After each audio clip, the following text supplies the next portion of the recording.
Hi, this is Tony. Welcome to my second video about my experiences with my metastatic prostate cancer. As I said in the first video, I have stage 4 cancer, which means that the cancer has spread from the original site away to other places. And for me, that's the bones, and I've got it pretty much throughout my body, from my knees up through to my shoulders, mostly in my legs, upper legs and hips and ribs, and yeah, it's obviously not ideal, and I have to take painkillers for that at night when I sleep. I've had lots of treatments so far, and I'll just have a quick run through those in a minute. But my friend is oxycodone, and as a painkiller, it's great for me. I take it at night and not at day, so I'm okay doing things during the day, and I can work at the moment, and there's no guarantee that's going to continue. So my work keeps me busy during the day, helps bring some money in, which obviously is important, and well, it's really important to me having time to work and earn money. To be honest, it's part of providing for your family and everything, isn't it? And I've got a family that I still need to provide for at the moment. So there we are. So yeah, oxycodone, great for me. I take oxycodone and naproxen at night to help me sleep, and they make a big difference. Getting the right bed so you can sleep comfortably, oh, that's hugely important. I go on holiday, and it's just such a difficult time for me when I'm on holiday. Finding somewhere that's comfortable to sleep really is, and that kind of limits what we do, where we can go. A huge bunch of things from that point of view. Never mind being tired from going places, and obviously health insurance as well. I might touch on that in another blog. Health insurance is just awful. Trying to go where to go. Obviously, you can tell from my accent that I'm British. I'm from the UK. I'm from the west of England, but you can't tell that from my voice, because my voice is, well, it's my voice, isn't it? And it doesn't really tell which part of the country I come from or anything like that. Even though I was born in Yorkshire, which I'm kind of a bit proud of, but there's nothing in my voice of Yorkshire whatsoever, is there? They'd disown me if they thought I was trying to claim it for myself in any way.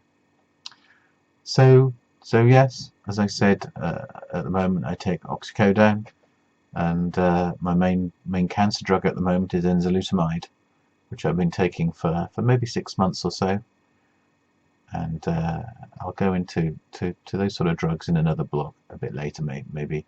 But yeah, enzalutamide at the moment, I've been taking that for 6 months.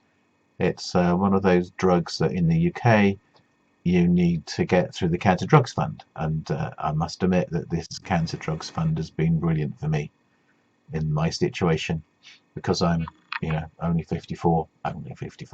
That's quite young for my kind of cancer, and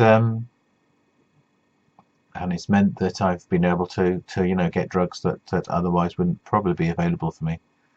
So the two kind of main drugs that I've had are through that of the enzalutamide I'm on at the moment, and also the radium 223 injected dichloride drug that I had previously, that, to be honest, didn't help me as much as I hoped. I mean, maybe there wasn't huge evidence, but maybe it held things back. I was taking that for 6 months. Oh, sorry about that. I was taking that back for 6 months or so, and that was okay. I was obviously very hopeful, and it's had very good history, that, but I don't know. It didn't seem to kind of change the world for me. The enzalutamide, however, has been just absolutely superb for me. Really gone well, and it's just very disappointing that I'll have to remember to move those away, won't I? is just very disappointing that that it's not lasted longer for me. I'm 6 months in, and most people can get I don't know, 9 months or a year from enzalutamide, and I've managed over 6 months. But that's just the problem when you've got, you know, a really high Gleason score aggressive cancer.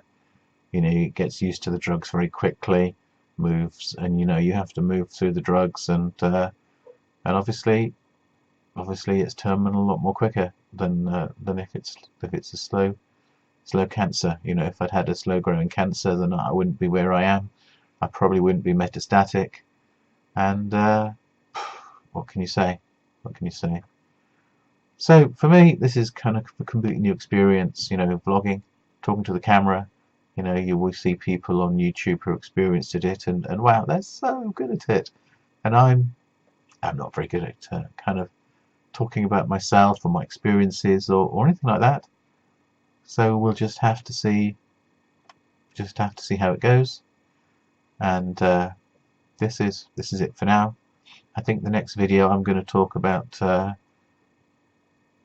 how I feel about the cancer, how kind of I've been emotionally over the last 2 years since I found out about it, and how I'm dealing with it. So that's it for this one. Thanks for watching, and as I said, the next one is well, just more of the same of this. But anyway, if you're getting anything from this, then you know, thanks for watching. Very good. Bye now.